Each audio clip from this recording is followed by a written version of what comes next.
Filosofia antiga e o mundo atual. A filosofia antiga oferece muitos recursos para melhor se refletir sobre as grandes questões que afligem a sociedade atual, né? E proporciona meios para solucionar inúmeras dificuldades que a ciência e a tecnologia não resolvem. O que muitas vezes a gente esquece é que a filosofia possui um aspecto interdisciplinar cujas noções básicas, né, servem de luz, de ponto de partida para todas as outras ciências.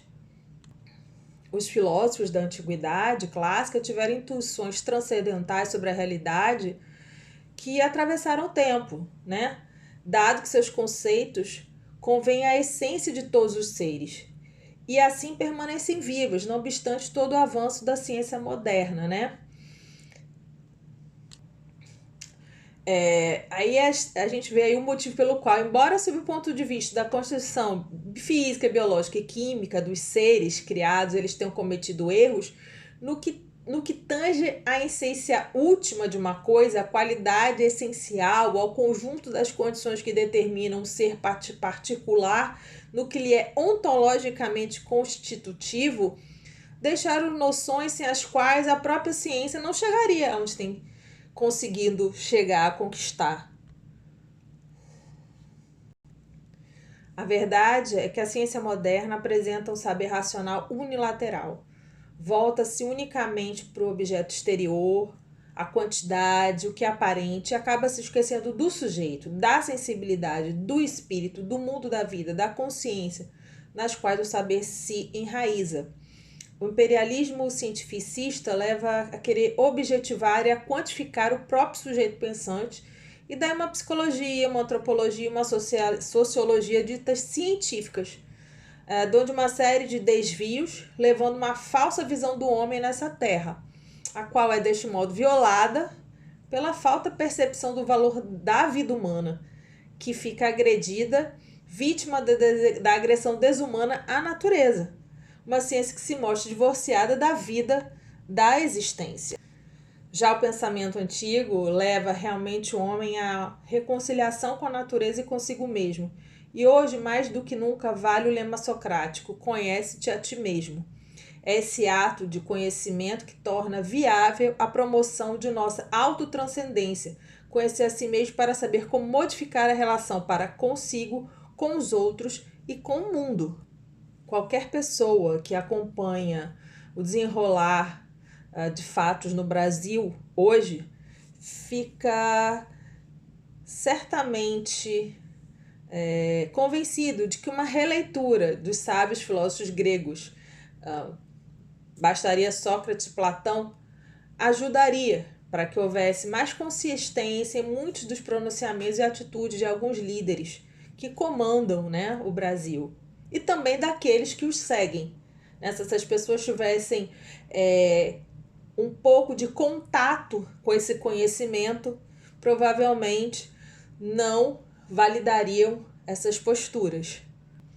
Não é à toa que o que mais Sócrates censurava nos retóricos do seu tempo era o fato de que por trás das palavras não se percebia um saber objetivo, uma filosofia firme ou uma concepção de vida. Não havia nenhuma moral sólida nessas palavras.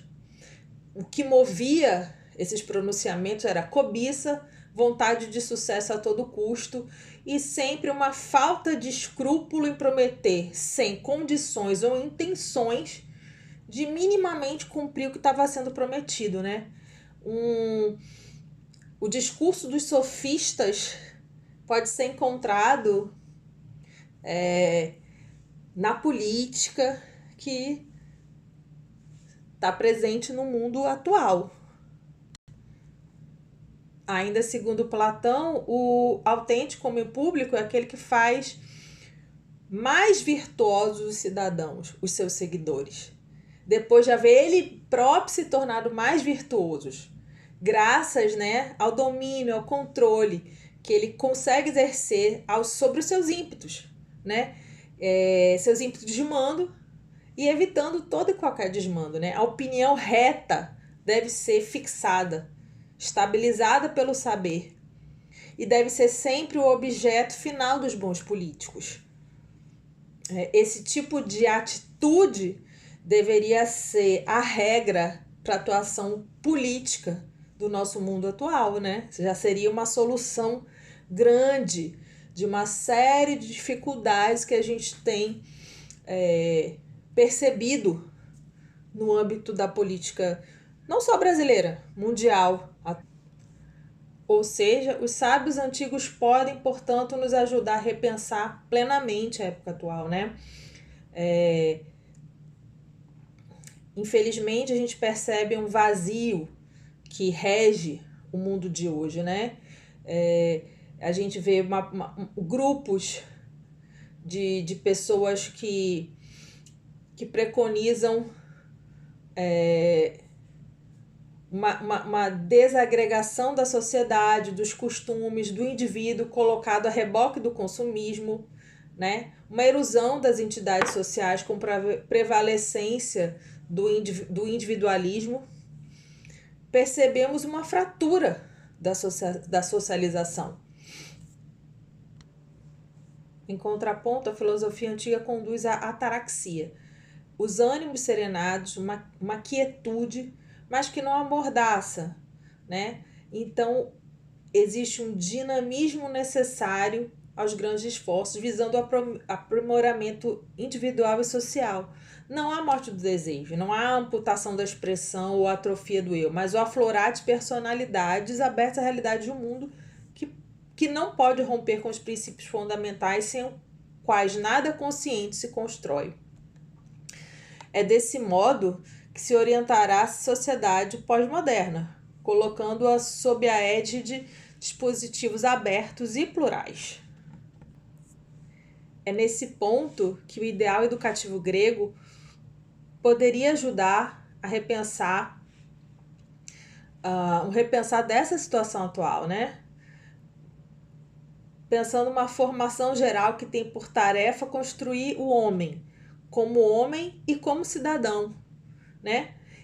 E retira desse ser humano uma materialidade destrutiva, levando a um autêntico humanismo, cumprindo de fato a formação equilibrada e harmônica do homem como tal.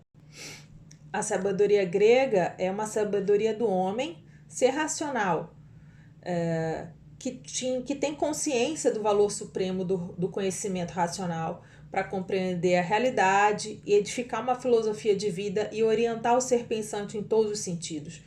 Com efeito, os pensadores antigos partiam da realidade tangível e visível, do movimento, do múltiplo que flui da energia do ato de ser, o que separa até o fundo o pensamento grego dos pensamentos anteriores é o seu pendor metafísico. Depara-se uma linha de investigações que se dirigem a um substrato do universo. Podemos dizer que uma das características do pensamento grego de fato foi o humanismo, e a partir do homem, microcosmos admiráveis, chegar à noção de um Deus transcendente e oferecer a verdadeira significação do mundo. Daí um dos aspectos da atualidade da sabedoria antiga, pois o filósofo grego procurou a harmonia do homem com o universo e com o ser supremo, né? Sócrates, né, o demolidor da sofística, abriu o período áureo da filosofia antiga, lançando princípios que influenciariam a tradição cultural da humanidade, mesmo porque na sua trouxe junto com eles Platão e Aristóteles, né, que faria chegar ao apogeu uma reflexão que iluminaria para sempre os autênticos arquitetos das ideias. Legaram noções que o passar do tempo não conseguiu nem conseguirá abalar.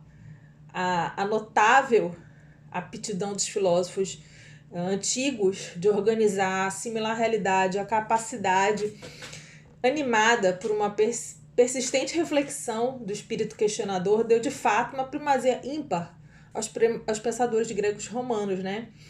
Não à toa que numerosas obras do final do século XX e início do século XXI, que analisaram repetidamente sobre novos ângulos os escritos platônicos, aristotélicos e de outros filósofos e escritores romanos, provam também a importância e atualidade da filosofia antiga.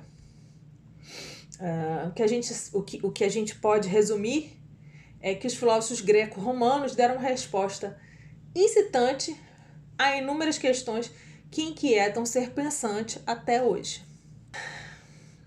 Obrigada, ficamos por aqui.